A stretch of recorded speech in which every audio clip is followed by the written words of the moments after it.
Max, can you tell me where's Dada?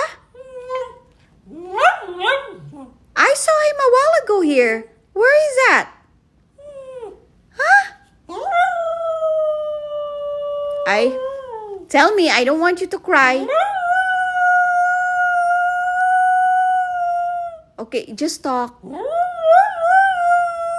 Hey, just talk. Where is Dada? Really? What else? What else? Oh, can you just talk to mommy? Talk. Okay. Now you tell me, where is Dada? Where is that? Where is he? Where's Dada?